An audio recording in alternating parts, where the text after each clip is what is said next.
Hello everyone, welcome back to OxyDev channel. Today we're going to talk about a little bit on the technical aspect of OxyDev.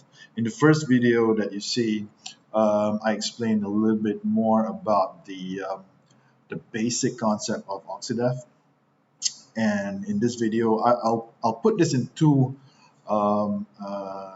videos basically because I don't want it to be too long. So this is going to be the first part.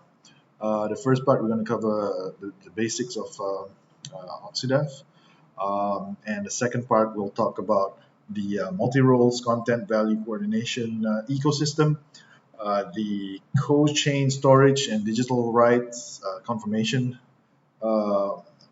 system, IP content copyright flowchart. We'll cover that in a bit, and also the security token offering, IP security token offering, IPSTO we call it, and so on. That will be covered in the second stage.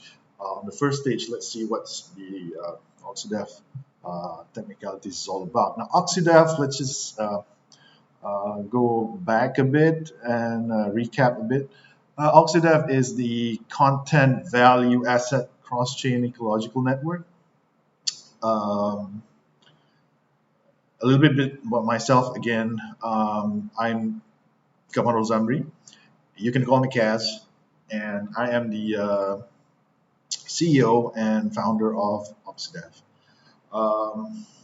Well, back in 2016, I was involved with the Tendermint project, and I was looking at the technical aspect of it. 2 years after that, I was involved with the Kusama network, Canary Net, and I was working on that back in 2019. And fast forward until 2020, last year, during the pandemic, and we got together and we sort of like brainstormed on what OxyDev is about, and I think from there on, we were thinking out loud about how this concept would be, and at the same time, we see the blockchain sector growing in tremendous numbers. We start seeing DeFi booming, and of course, since last year we got the NFT boom, and this year is like everyone is going after NFT. So this fits in OxyDev nicely into the emerging trends, so to speak, if I might say so. So OxyDev is a blockchain as a service, cross-chain and cross-platform network of content value assets. What it does is it allows global users and creators to use services such as subscription, management services, content copyright confirmation, content digital token offerings, of course NFT, and content creation incentives, things to incentivize the creator, not only the creator but also the users in general, and also the people who govern the network. You know, so it leverages on the Polkadot and Substrate framework. So we're gonna have barrier chains. We're gonna have multiple chains connected to each other, and bridges that connects the OxyDev network with the other networks as well. So we'll take a look at that in a bit.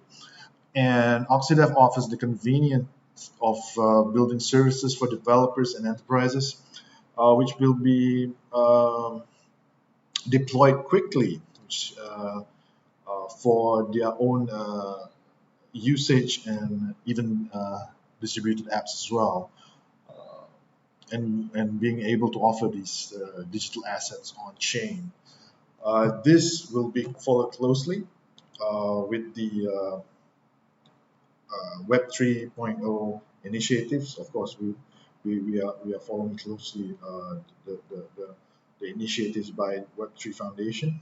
So we are hoping that OxyDev will be the content value incubation platform or network for the Web 3.0 services. in a nutshell, this is basically what OxyDev is. We'll go in detail in a bit. So just to see how this the whole ecosystem, or rather the whole framework looks like. So this is something that how it looks like. So we have, if we zoom into to this diagram, the Polkadot system, as we know, the ecosystem, and the updated substrate 2.0 are critical to the target attempted to be realized with the OxyDev network. So the network will be connected to the Polkadot ecosystem to support parachains and content-related smart contract clusters and worker system. If you can see from the diagram, you'll see OxyDev in the middle, and on the other side, we have the Oracle, which is connected to all the existing social networks, so to speak. You can see Twitter, you can see Facebook, YouTube, maybe like Line, and Spotify, and so on. And then on the other side of things, we have the Polkadot relay chain, which is connected to the OxyDev network. And of course, the Polkadot chain is already connected to other networks as well. And you can see, as you can see in the diagram, we have Polkadot, we have Neo, Tron, Ethereum, and more networks in the future. You look at OxyDev as will serve as a layer 1 on-chain layer for solving problems of trust and consensus under the distributed scenarios. You can see the ODNA layer on top of that, where it will recite the open APIs and SDKs, OxyCloud platform, smart contracts, and this will in turn be connected to the services that are being subscribed by the users. Users can subscribe to the copyright, content, digital service management, STO, NFT, like I mentioned earlier, subscription services, advertising and incentives, and of course their own distributed apps. So the chain mainly focuses on asset offering, asset transfer, storage, and destruction, cross-chain interoperability with other chains, contract deployment, and so on. So the chain itself will adopt a hybrid consensus or algorithm that will be based on DBFT, variable random function, and hybrid consensus algorithm, of course, post algorithm. So this will be like layer 2. The hybrid consensus algorithm will be the layer 2 solutions for the network. Of course, the OxyDev network will also be able to support various virtual machines, such as the WAVM, HVM, and NeoVM. In terms of programming language, we are using Java, C Sharp, Python, JavaScript, and other languages to write smart contracts and support compilation of WebAssembly. We will have, of course, the APIs, customized APIs operations. This will definitely interact flexibly with the ledger data in multiple chains as well. As you know, also the OxyDev network will be designed to develop a unique cross-chain contract gateway which supports cross-chain interoperability among various public chains with the use of smart contract protocol. So, in a sense, when you are on the OxyDev network as a developer, the development platform will be very user-friendly, definitely. We'll use visual and modular core protocol clusters, and users can deploy their own digital app, their own distributed apps, transaction sites, chains on the OxyDev chain as well. So different projects can have their own financial incentives model design by the users themselves. And of course, I've been highlighting this since the beginning. There will be a lot of cross-chain sharing using the Polkadot infrastructure. We'll be having smart cross-chain protocols and cross-chain gateways, smart cross-chain contract gateways to complete cross-chain interoperations with other exchange such as Ethereum, Tron, EOS, Neo, and so on. In terms of deployment, the cost of deployment is also expected to be very low as to compared to building the network up or the applications up on your own. The Polkadot parachain, as you know, is designed its own complex parachain function and consensus model. Smart contracts also requires only a few OxyDev platform tokens to deploy, and also enables cross-chain operations using parachains provided by OxyDev. And then data will also be we'll be using authentic data by building a hybrid Oracle engine as a front Oracle network. This will be used to verify the authenticity of data in real time. We use the verification of the IP and true transaction price in the market as well. And of course, one of the main functions that we wanted to do with OxyDev is the incentive-driven behavior. So every portion or every vertical of user will have the incentive-driven behavior. So we call it the OUCG, the user-generated content that is built using decentralized pricing model. We'll have the evaluation model of content value, incentive model of content promotion, and a democratic governance model as well. So this will allow good content to be featured onto the network and to be consumed, as well as if the product or the asset is good, the potential of it to increase in price is very likely as well. So if you want to create or rather promote premium contents to obtain income in the process of distribution of premium contents, so this is a good ecosystem to participate in, so to speak. I will explain this in later slides that you can see how you actually make that process work. And then the network itself is we'll try to make it easier and convenient for the users. So by using OxyDev Network's protocols and application tools, users and creators can quickly and easily enjoy services such as managing subscription, publishing contents, obtaining incentives, confirming copyrights, digitizing content, and promoting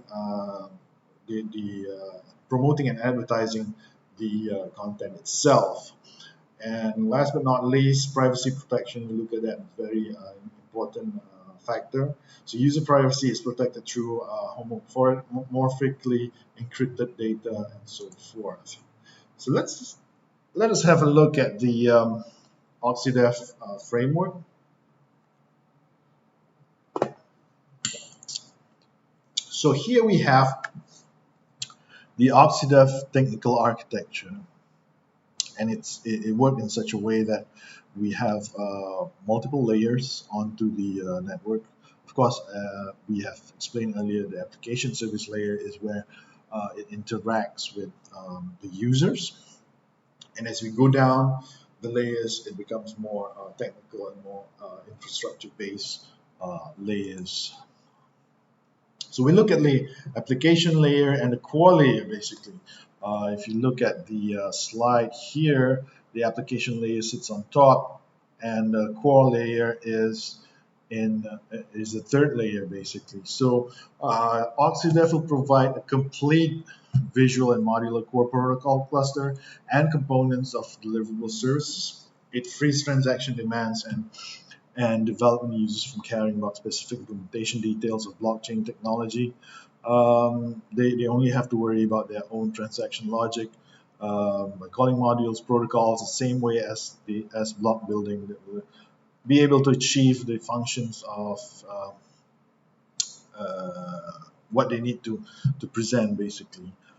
Basically, OxyDev will also provide multifunctional copyright management module, which we call the ODNA, copyright certificate for co-chaining of copyright and diverse content data, and also the storage and content transmission and authorization and transaction as well.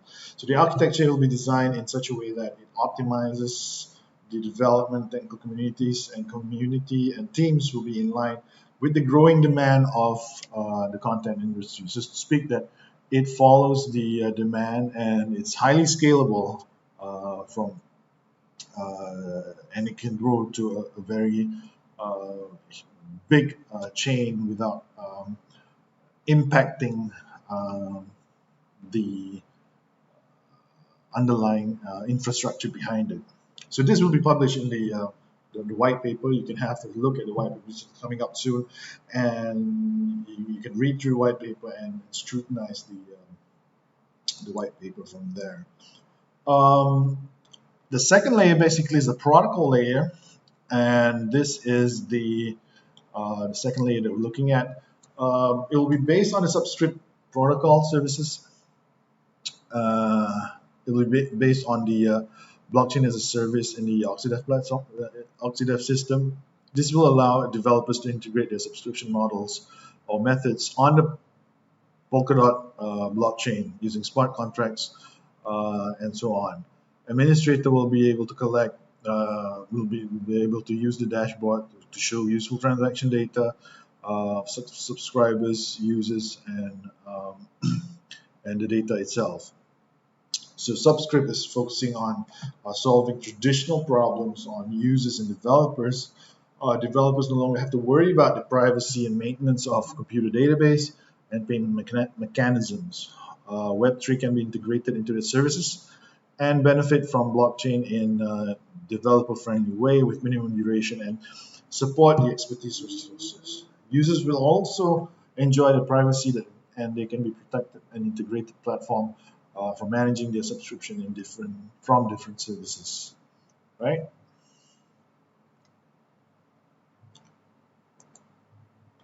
And then we have the OUCG layer.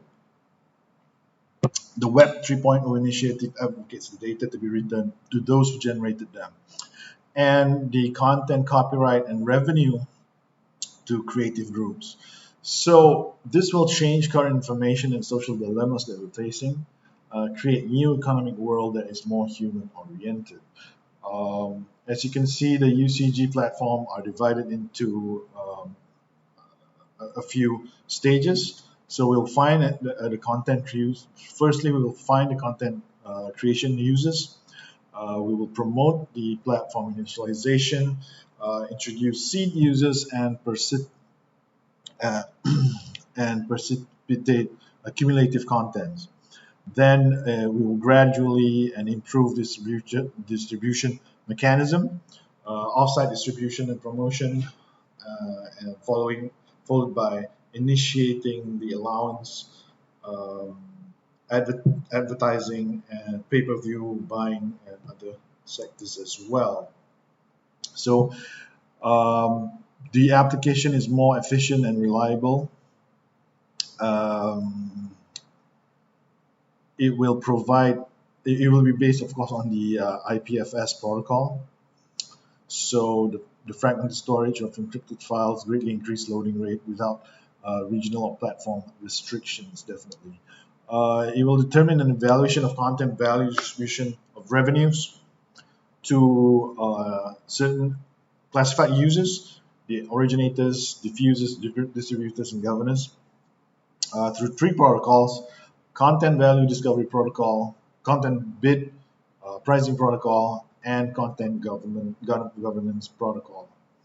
So this will be on the decentralized content repositories. Creation of content community system through the pledge system. Originators, KOLs, celebrities, and communities can apply through the pledge system and become community role for the governance of the user-generated content. So this will include the right of content review, publishing, voting, support, and of course it will be passed on to the advertising and incentive programs as well. So different content demands in the market. There are two ways of content creation publishing. The first one is of course pricing that's been set by the content originators. So this works mainly for those who are professional. So when they produce their work, their IPs, they can set a pricing scheme to it. The second one is decentralized content pricing forecasting is for normal users, probably like bloggers, for example. When their content is being published onto the network, users can vote for it. So what we are achieving here is that users will vote for good content, and good content will be getting better incentives. So imagine if you are running a video streaming platform where you get content from users. Now, instead of paying them incentives by views or clicks, this incentive scheme can be enhanced further to include users to vote for the particular content. So the content is good, users can vote for the content to be higher up in the hierarchy, and that will get a better incentive for that particular content. So this is what we are aiming for this project.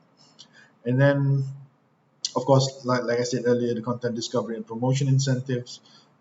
This is to motivate users to obtain revenue to support and predict valuable content, so that as to find premium content more easily and allow all users to participate in content review and governance decision.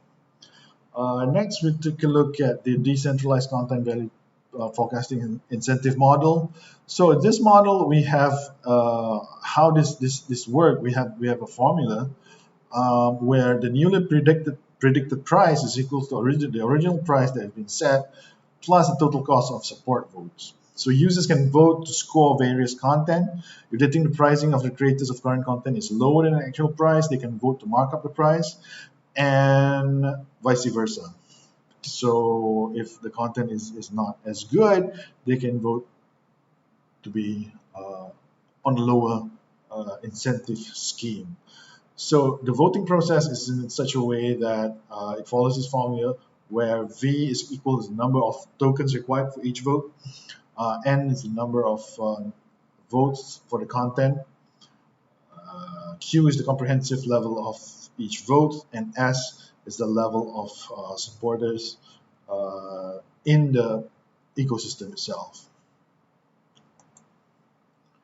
So the content value incentive pool will be established, and it's fixed at 3% of the rewards in the product received by participant by injecting the value of content incentive pool.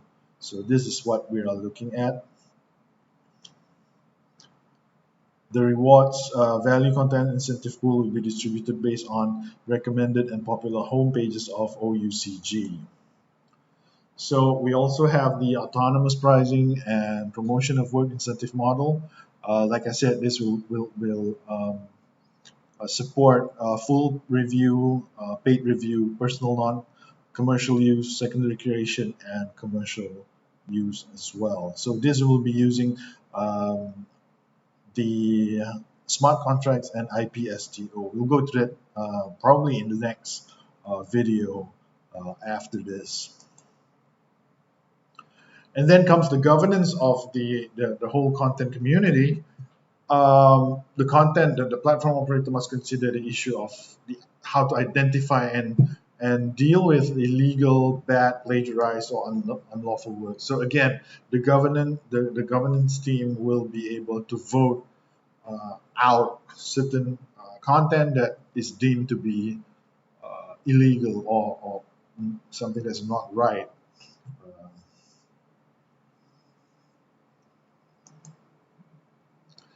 So this explains the how to apply to become the user-generated content governance community. The applicant has to have multiple referees or drawn to attention a certain number of users, and they need to have a certain amount of OXV tokens in order for them to vote, to have the voting rights.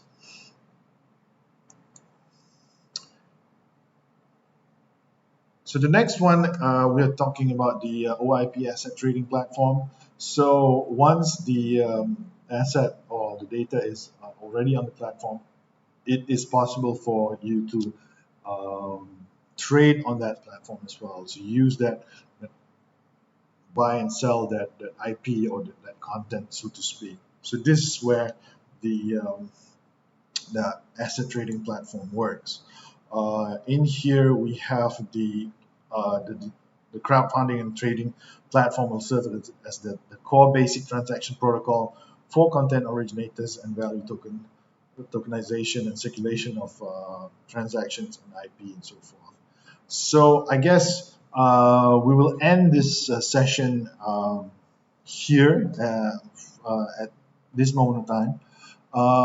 The next session we will talk, as I mentioned early in the video, we'll talk about multi-role content value coordination system. We also touch about the hybrid Oracle engine and other core layers that's inside this framework, and also the exciting part, basically the IPSTO and the NFT token as well.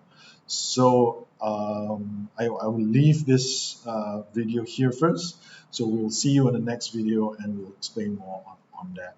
So before I go off, perhaps you can check on our website or emails, and we're also on Telegram, GitHub, and also Discord server. For more information, I'll try to answer all your questions on that note. So until the next video, which will be coming soon, goodbye. Thank you.